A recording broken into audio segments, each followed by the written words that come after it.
بابا میگم خسرو هیچ دقت کردی پشه‌های امسال نسبت به پارسال خیلی کمتر شده؟ فکر کنم تو این گرونی اونا هم دووم نیاوردن و جمع کردن از این مملکت رفتن.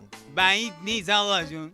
تا سال پیش یک گرم طلا 130 تومن بود. امسال گیلاس دیدم کیلویی 140 تومن.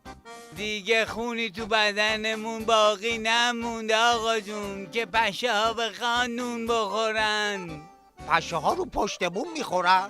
مگه کری؟ میگم پشه ها از این مملکت در رفتن. ای داد بیداد، من فهمیدم چی گفتی آقا جون. نیاز نیست شما داد بزنی.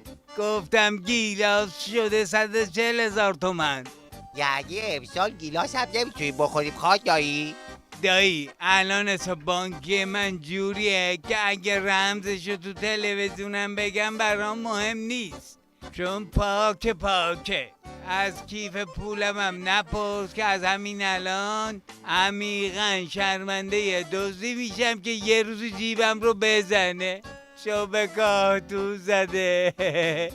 یادش بخیر قدیما اسکناس 200 که تو تاکسی در می آوردیم، سینمون رو میدادیم جلو، منتظر بودیم یارو بگه خورده بده. نه مثل الان با ترس و لرز 5000 رو میدی به راننده، دستی رو میکشه، درا رو قفل میکنه، میگه 2000 تا کم دادی.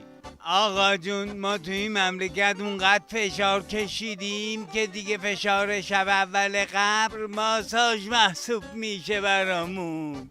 دایی جان زودتر خبرترین رو بخون که هرچی کالری از آب تو خیار ظهر جمع کرده بودم پرید. الان میخونم دایی. مشکل گشاترین اظهار نظر هفته، روحانی گفت مردم هیچ نگرانی نسبت به تامین کالاهای اساسی نداشته باشند چون ما انبارها را از کالاها پر کرده ایم. جون خسرو عجب استعدادی داره. من فکر میکردم دیگه انتهای شیادی این یارو رو دیدم، ولی باز غافلگیر شدم بابا. آقا جون بعضی ها هستن میخوان باعث تنوع شن ولی زیاد وارد نیستن، باعث تهوع میشن. جیبای مردم رو خالی کرده میگه انبارا پره. خب کلنگ موجود ناشناخته جنگل‌های ماداگاسکار، بیله بدون دسته. فقط یه تخم مرغ واسه ملت مونده بود که اونم هفته بی 40% گرونش کردین. یادش بخیر قدیما یکی چشم میخورد واسهش تخم مرغ میشکستن، الان یکی تخم مرغ میخوره چشش میزنن.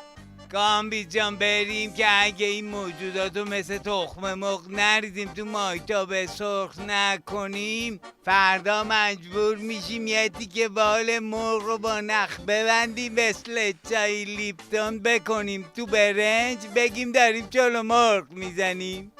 برو بریم دایی. بریم